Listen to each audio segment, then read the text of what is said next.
आगे के क्वेश्चन क्या है, क्वेश्चन नंबर 10 से 20 तक हमें क्या करना है, दीर्घवृत्त का समीकरण ज्ञात करना है। इससे पहले हमें 1 से क्वेश्चन 9 तक किए थे। अब जितने भी क्वेश्चन हैं सब में दीर्घवृत्त का समीकरण ज्ञात करना है। तो दीर्घवृत्त की कितनी समीकरण होती हैं, 2 समीकरण होती हैं। जब x अक्ष पे हो या y अक्ष पे हो तो हमें पता लगाना है कि कौन सा फार्मूला लगेगा और उस पर वैल्यू रख के a b की हम समीकरण निकाल लेंगे। तो यहाँ पे दिया है, शीर्ष दिया है और आपका नाभियाँ दी हैं। शीर्ष और नाभियाँ दी हैं, हमें दीर्घवृत्त का समीकरण निकालना है। तो देखिए हमारा शीर्ष क्या है, ये a 0 के रूप में है और यहाँ भी c 0 के रूप में है। तो हम क्या लिखेंगे, जो शीर्ष है हमारा, शीर्ष प्लस माइनस 5, 0 तथा नाभियाँ जो हैं प्लस माइनस 4, 0 x अक्ष पे स्थित हैं, x अक्ष पर स्थित हैं, x अक्ष पर स्थित हैं। तो यहाँ पर क्या है, शीर्ष a 0 होता है और c 0 होता है। तो जो a c 0 होता है, ठीक है, तो उसके लिए क्या होता है, हमारा x अक्ष पे स्थित है हमारी क्या, शीर्ष और नाभियाँ। y क्या है यहाँ पे, दोनों में 0 है। तो हमारा दीर्घवृत्त का समीकरण क्या होगा, लिखेंगे अतः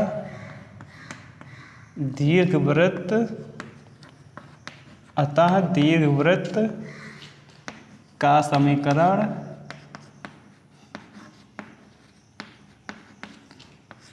निम्न रूप में होगा, निम्न रूप में होगा। किस रूप में होगा, देखिए तो हमारा किस रूप में होगा, x² upon a² plus y² upon b² equal to 1। तो यहाँ से एक बात समझ में आई हमें क्या, कि अगर a 0 हो और c 0 हो तो हमारा दीर्घवृत्त का समीकरण किस रूप में होगा, x² upon a² plus y² upon b² equal to 1। क्योंकि ये क्या है, हमारा शीर्ष और नाभियाँ क्या है, x अक्ष पे स्थित हैं। जब x अक्ष पे स्थित होता है तो हमारा फॉर्मूला क्या बन जाता है, x² upon a² plus y² upon b² equal to 1। अब यहाँ से देखेंगे ये क्या, शीर्ष को हम किससे लिखते हैं, a 0 से लिखते हैं। तो यहाँ से हमारा a का मान क्या आ जाएगा, a का मान आ जाएगा हमारा 5। a का मान क्या आ गया, 5। यहाँ से कॉमा c का मान, इसको नाभियों के से लिखते हैं c 0 से। ये क्या है हमारा, ये हमारा c है और ये c 0 होता है ना अभी हमारी, और शीर्ष क्या होता है हमारा, a 0 होते हैं। तो a बराबर हमारा 5 आ जाएगा और c बराबर हमारा क्या आ जाएगा, c बराबर 4 आ जाएगा। c बराबर आ गया 4। हमें निकालना क्या है, हमें दीर्घवृत्त का समीकरण निकालना है, ठीक। तो दीर्घवृत्त का समीकरण ये हमारे सामने लिखा हुआ है, लेकिन यहाँ पे देखिए a का मान तो हमें पता है लेकिन b का मान नहीं पता है। अगर b का मान भी पता हो जाए, हम इसमें रख देंगे तो हमारा दीर्घवृत्त का समीकरण आ जाएगा, ठीक है। तो b का मान निकालने के लिए क्या करेंगे, हम एक फार्मूला पढ़ते हैं। इससे पहले क्वेश्चन में क्या फार्मूला पढ़े थे हम लोग, c² बराबर a² माइनस b²। अब यहाँ पे c की वैल्यू रख देंगे, 4 रखेंगे तो क्या हो जाएगा, 4 चौक 16 बराबर a की वैल्यू क्या है, 5 का 16 करेंगे कितना आ जाएगा, 25 माइनस का b²। अब यहाँ से हम b² की वैल्यू निकाल लेंगे। तो b² क्या हो जाएगा, b² इक्वल टू 25 माइनस 16। तो b² की वैल्यू कितनी आ गई, b² इक्वल टू 9। ये हमारा b² आ गया, b² ये आ गया और a की वैल्यू यहाँ पे दी है। अब हम a और b के मान समीकरण दीर्घवृत्त के समीकरण में रख देंगे। तो यहाँ पे लिखेंगे a और b के मान,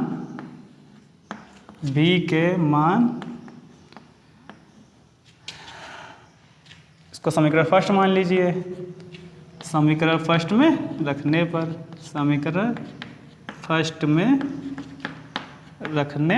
पर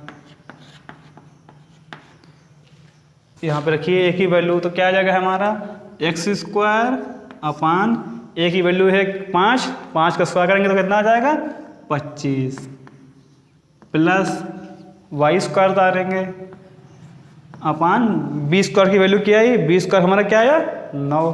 तो b² 9 बराबर हो गया 1। यही हमारा क्या हो गया आंसर। बहुत ही आसान क्वेश्चन है, कुछ नहीं करना है। आपको क्या दिया था, शीर्ष दिया था, नाभियाँ दी थी, तो हमें शीर्ष से पता चल गया कि हमारा दीर्घवृत्त का फार्मूला क्या लगेगा। और यहाँ से शीर्ष से ए की वैल्यू हमारे पास आ गई, नाभियाँ से सी की वैल्यू हमारे पास आ गई, ए की सी की वैल्यू आ गई, और हमें इस फार्मूले में ए की और बी की वैल्यू चाहिए। तो ए की वैल्यू तो यहाँ हमारे पास थी, बी की वैल्यू हमारे पास नहीं थी। तो बी की वैल्यू निकालने के लिए हम फार्मूला लगाएंगे सी स्क्वायर बराबर ए स्क्वायर माइनस बी स्क्वायर। यहाँ से बी की स्क्वायर की वैल्यू निकाल लिया, ए की बी की वैल्यू रख दिया, हमारा आंसर आ गया। क्वेश्चन नंबर 11 क्या कह रहा है, शीर्ष दिए यहाँ पे 0, ±13 तथा नाभियाँ दिए 0, ±5। हमें निकालना क्या है, दीर्घवृत्त का समीकरण निकालना है। तो यहाँ पर देखेंगे क्या हमारा क्या है, x की जगह पे 0 है, y की जगह पे वैल्यू दी है, ऐसे यहाँ पे पहला पद 0 है और इसकी वैल्यू दी हुई है। तो ये हमारा किस शीर्ष और जो नाभि होंगे हमारा कहाँ होगा, y अक्ष पे स्थित होगा। इससे पिछले क्वेश्चन में आपने क्या किया था कि यहाँ पे वैल्यू दी थी और यहाँ पे 0 था, तो वो क्या था, हमारा x अक्ष पे स्थित था। लेकिन इसमें यहाँ पे 0 और यहाँ पे वैल्यू दी है, तो हमारा ये क्या होगा, y अक्ष पे स्थित होगा। तो लिखेंगे शीर्ष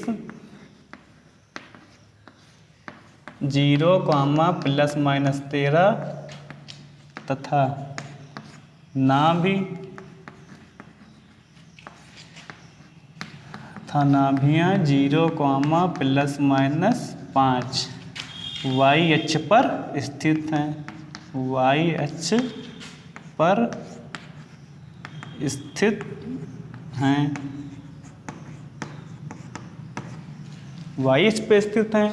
तो हमारा दीर्घवृत्त का समीकरण किस रूप में होगा, क्या लिखेंगे, आगे लिख देंगे अतः दीर्घवृत्त का समीकरण निम्न रूप में होगा।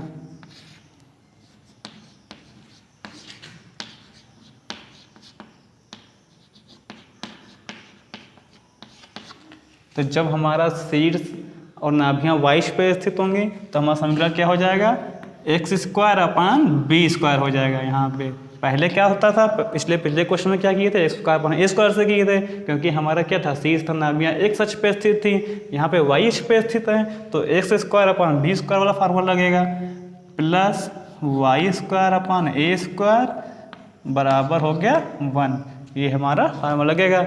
अब यहाँ से इसको क्या लिखते थे हम, 0, ±a लिखते थे शीर्ष को, और इसको क्या लिखते थे, 0, ±c लिखते थे। तो यहाँ से a क्या आ जाएगा, हमारा a आ जाएगा 13 आ गया हमारा, और हमारा यहाँ से c क्या आ जाएगा, c आ जाएगा 5, क्योंकि इसको हम क्या लिखते थे, 0, ±a लिखते थे शीर्ष को, यहाँ पे लिखते थे 0, ±c। तो यहाँ से a की वैल्यू आ गई हमारे पास 13, c की वैल्यू क्या आ गई 5। अब हमें क्या चाहिए, a और b की चाहिए होती है, तो हमारे पास b की वैल्यू है नहीं, तो b की वैल्यू निकाल देंगे। फार्मूला लगाएंगे c² बराबर a² माइनस का b²। c² की तरफ रखेंगे कितना, 25 आ गया, बराबर 13 का स्क्वायर करेंगे आ जाएगा 169 माइनस का b²। तो b² बराबर आ जाएगा 169 माइनस का 25। b² बराबर क्या आ गया, 144। ये हमारा b² की वैल्यू आ गई। हमारे पास b² की वैल्यू है और a की वैल्यू है, दोनों वैल्यू को हम समीकरण फर्स्ट में रख देंगे और हमारा दीर्घवृत्त का समीकरण निकल आएगा। इसको समीकरण फर्स्ट मान लेंगे, लिखेंगे अतः समीकरण फर्स्ट से, अतः समीकरण फर्स्ट से, तो फर्स्ट में वैल्यू रख दीजिए x² अपान b² की वैल्यू कितनी आई, यहाँ पे b² रखना है, तो b² की वैल्यू कितनी है 144। तो यहाँ पे हो जाएगा 144 प्लस y² अपान a की वैल्यू कितनी 13, और यहाँ पे स्क्वायर है, तो 13 का स्क्वायर करने कितना आ जाएगा 169 और बराबर का 1। यही हमारा हो गया आंसर। तो बहुत ही आपके आसान सवाल है, केवल आपको दीर्घवृत्त का समीकरण लिखना है। समीकरण लिखने के बाद यहाँ से a और c की वैल्यू आ जाएगी, आपको, फिर इस फार्मूला से आपको b की वैल्यू निकालेंगे, उसके बाद a और b की वैल्यू हम दीर्घवृत्त के समीकरण में रख देंगे और यही हमारा आंसर हो जाएगा। क्वेश्चन नंबर 12 में क्या दे रहा है, शीर्ष दिए हमारे +-6,0 तो नाभियाँ दिए +-4,0। तो जैसे क्वेश्चन नंबर 10 किए थे वैसे ही 12 करेंगे। इसमें भी क्या है, हमारा शीर्ष और नाभियाँ क्या है, एक्स अक्ष पे स्थित हैं, एक्स अक्ष पे स्थित हैं, तो दीर्घवृत्त का समीकरण एक्स अक्ष वाला होगा। तो क्या लिखेंगे, शीर्ष +-6,0 तथा नाभियाँ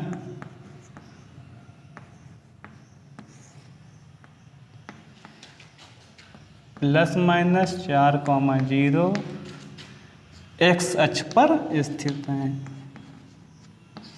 एक्स अक्ष पर स्थित हैं। जब एक्स अक्ष पर स्थित हैं तो हमारा समीकरण क्या होगा, अतः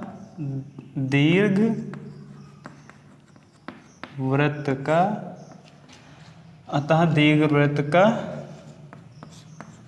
समीकरण निम्न होगा।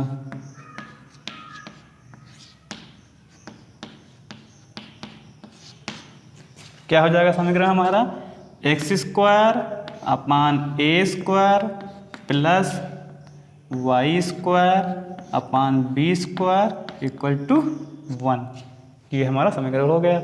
अब यहाँ से a की वैल्यू क्या आ जाएगी हमारे पास, शीर्ष से a की वैल्यू आ जाएगी हमारे पास 6 और नाभि से c की वैल्यू आ जाएगी c की वैल्यू हमारे पास क्या आ जाएगी 4। अब हम b की वैल्यू निकालेंगे। b की वैल्यू निकालने के लिए फार्मूला लगाएंगे c² equal to a² minus का b²। c की वैल्यू क्या है 4, तो यहाँ 4 का स्क्वायर हो जाएगा 16 बराबर a की वैल्यू 6 का स्क्वायर करेंगे आ जाएगा हमारा 36 माइनस का b²। यहाँ से क्या हो जाएगा b² बराबर 36 माइनस का 16। तो b² की वैल्यू कितनी आ गई हमारे पास, 36 में से 16 चला गया, कितना बचा है हमारा 20। b² की वैल्यू आ गई। यहाँ पे a की वैल्यू हमें पता है, ये दोनों वैल्यू हम समीकरण फर्स्ट में रख देंगे और हमारा दीर्घवृत्त का समीकरण आ जाएगा। तो लिखेंगे समीकरण फर्स्ट से x² अपान a² है, तो यहाँ पे लिखेंगे x² अपान a की वैल्यू कितनी 6, तो यहाँ पे हो जाएगा स्क्वायर 6 का 36 हो गया, प्लस y² अपान b² की वैल्यू कितनी है 20, यहाँ पे b² की वैल्यू 20 रख दी है तो बराबर में 1। यही हमारा आंसर हो गया। तो जैसा क्वेश्चन नंबर 10 था वैसा क्वेश्चन नंबर 12 है। तो क्वेश्चन नंबर 13 है। 13 क्या कह रहा है, दीर्घ अक्ष के अंत बिंदु ±3,0 हैं, लघु अक्ष के अंत बिंदु क्या है 0, ±2 हैं। तो हमें क्या निकालना है, दीर्घवृत्त का समीकरण याद करना है। तो अभी तक हमने 3 जो क्वेश्चन किए थे उससे ये क्वेश्चन अलग है। यहाँ पे हमें क्या दिया, दीर्घ अक्ष।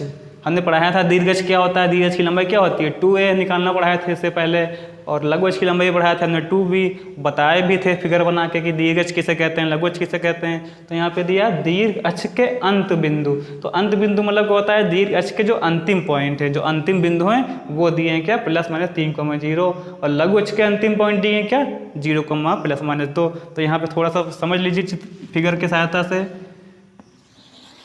ये हो गया आपका दीर्घवृत्त। दीर्घवृत्त में दीर्घ अक्ष क्या होता था हमारा, ये जो पॉइंट होते थे ये हमारे दीर्घ अक्ष होते थे। इससे यहाँ से यहाँ तक की दूरी को हम दीर्घ अक्ष कहते थे। ये दूरी क्या होती थी दीर्घ अक्ष। तो क्या दिया, दीर्घ अक्ष के अंत बिंदु दिए ±3,0।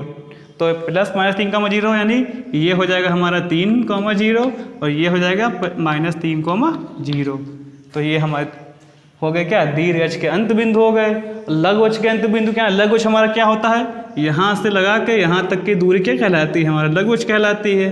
तो लघु अक्ष के अंत बिंदु का मतलब आखिरी बिंदु, ठीक है, अंतिम बिंदु।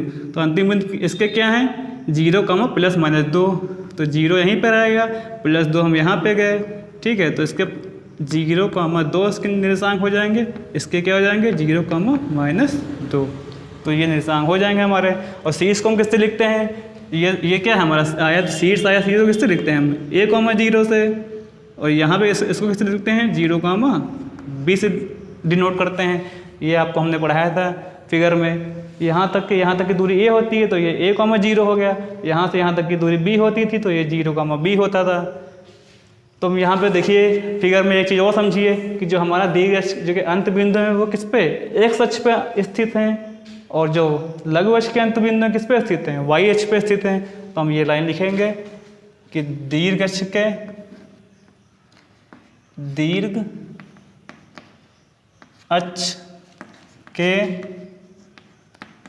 अंत बिंदु का है या अंतिम बिंदु का है, दीर्घ अक्ष के अंत बिंदु जो +-3,0, तो दीर्घ अक्ष के अंत बिंदु क्या है +-3,0। ये क्या है देखिए हमारा, ये कौन सा अक्ष है, x अक्ष है, तो x अक्ष पे स्थित हैं, तो लिख देंगे दीर्घ अक्ष के अंत बिंदु x अक्ष पे स्थित हैं, x अक्ष पर स्थित हैं।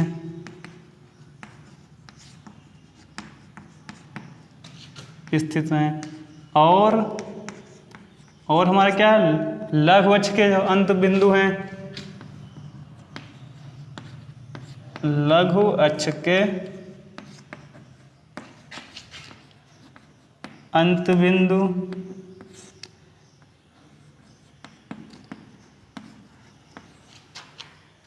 अब ये देखिए लघु अक्ष क्या है, ये हमारा लघु अक्ष है, इसके अंत बिंदु किस अक्ष पर स्थित हैं, ये कौन सा अक्ष है, y अक्ष है। तो हमारा क्या लिखेंगे हम यहाँ पे, लघु अक्ष के अंत बिंदु 0, ±2 y अक्ष पर स्थित हैं, y अक्ष पर स्थित हैं, y अक्ष पर स्थित हैं। तो हमारा दीर्घवृत्त का समीकरण क्या होगा, जब इस रूप में दीर्घवृत्त होता है तो हमारा समीकरण क्या होता है, तो लिखेंगे अतः दीर्घवृत्त का समीकरण, अतः दीर्घवृत्त का समीकरण निम्न रूप में होगा।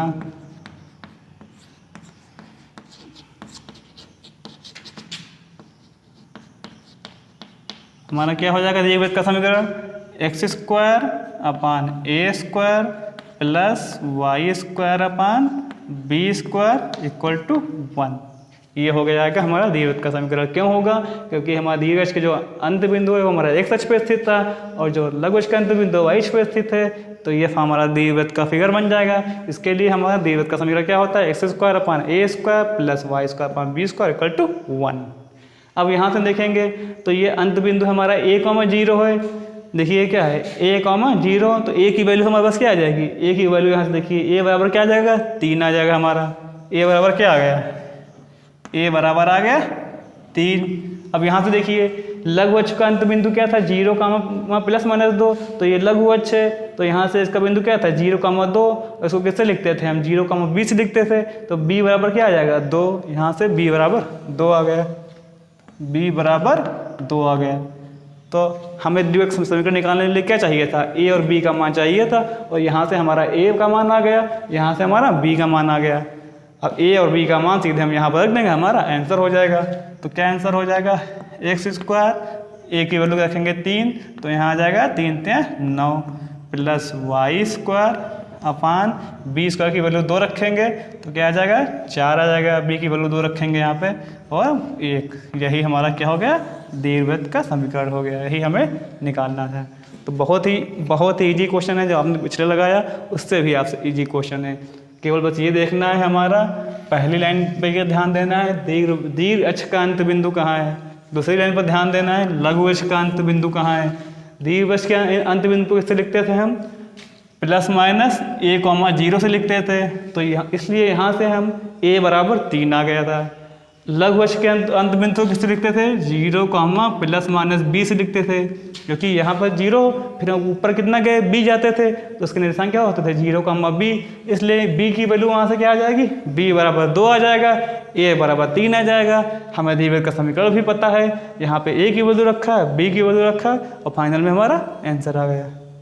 तो अगला क्वेश्चन क्या है, क्वेश्चन नंबर 14, उसमें क्या दिया है, दीर्घ अक्ष के अंत बिंदु दिया है 0 प्लस माइनस √15, लघु अक्ष के अंत बिंदु क्या दिया है, प्लस माइनस a 0। तो इसका फिगर समझेंगे क्या, इस यहाँ पे देखिए दीर्घ अक्ष के अंत बिंदु क्या है, 0 प्लस माइनस √15। तो इसका फिगर किस रूप में बनेगा, देखिए दीर्घ अक्ष के हमारा है, यानी दीर्घ जो है हमारा, ये देखिए x 0 है, यानी ये हमारा क्या होगा, y अक्ष पे होगा। जो दीर्घ अक्ष के अंत बिंदु किस पे होंगे, हमारा y अक्ष पे होगा। क्यों, क्योंकि हमारा x तो 0 है, तो x अक्ष पे हो ही नहीं सकता है, y के वैल्यू दी है, तो हमारा दीर्घ अक्ष क्या होगा, y अक्ष पे होगा। तो हमारा फिगर जाएगा इस रूप में जाएगा हमारा ये। तो अब हमारा दीर्घ अक्ष क्या हो जाएगा, यहाँ से यहाँ तक की वैल्यू हमारी हो जाएगी दीर्घ अक्ष। ये हमारा हो गया दीर्घ अक्ष हो गया हमारा। जब दीर्घ अक्ष हो गया तो इसके निशान क्या हो जाएंगे, यहाँ पे क्या हो जाएगा 0 प्लस का √15 हो जाएगा, और यहाँ के निशान क्या हो जाएंगे 0 माइनस का √15। ये हो गया दीर्घ अक्ष के निर्देशांक, ठीक है। तो हमारा x तो 0 था, तो x पे तो हम गए ही नहीं, y पे ऊपर गए +15 √15 और नीचे गए -15 हो जाएगा, और ये हमारा दीर्घ अक्ष हो गया। अब देखिए लघु अक्ष के अंत बिंदु क्या है, तो अब लघु अक्ष हमारा क्या हो जाएगा, यहाँ से यहाँ तक हमारा लघु अक्ष हो गया। तो यहाँ पे देखिए x पे चले, y पे 0 है, तो यहाँ से यहाँ तक गए हम 1 का और फिर 0 इधर आ जाएंगे यहाँ पे, तो इसका क्या हो जाएगा -1, 0। इतनी बात समझ में आई। तो यहाँ पे क्या लिखेंगे, दीर्घ अक्ष का जो है अंत बिंदु हमारा ये क्या है, y अक्ष पे है, और लघु अक्ष के अंत बिंदु क्या है हमारा, x अक्ष पे है। क्यों, क्योंकि यहाँ पे x का मान 0 है, यहाँ के मान y का मान 0 है, y का मान 0 तो x ही बचा, तो हमारा x ही अक्ष पे होगा। यहाँ पे x का मान 0 है, तो हमारा y बचा, y अक्ष पे होगा। तो हम ये लिख लेंगे, क्या लिखेंगे,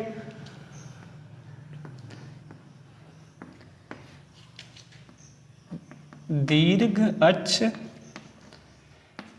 के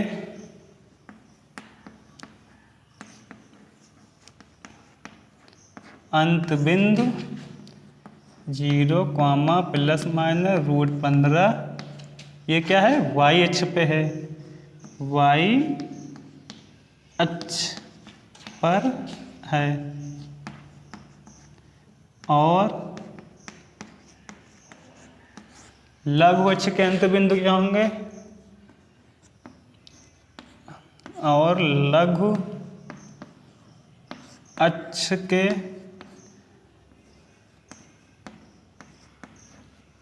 अंत बिंदु प्लस माइनस 1, 0, ये किस पे है, x अक्ष पर है, x अक्ष पर है। इसलिए हमारा दीर्घवृत्त का समीकरण क्या होगा, अतः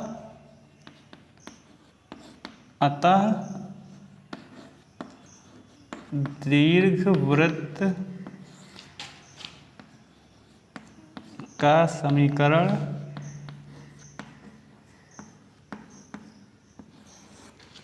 निम्न होगा।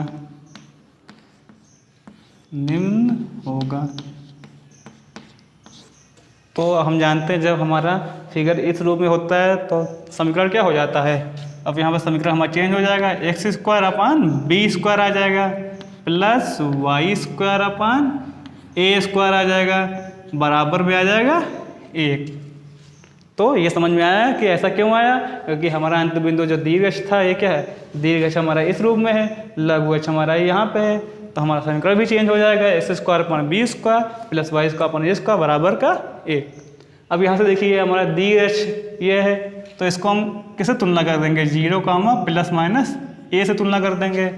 लघु अक्ष है, इसको किससे तुलना करेंगे हम, प्लस माइनस b, 0, क्योंकि यहाँ तक हम जब जाते हैं 0 से ऊपर a जाते हैं तो 0, a हो जाता है यहाँ पे 0, a, और यहाँ पे जाते हैं तो क्या हो जाता है, ये हो जाता है हमारा b, 0।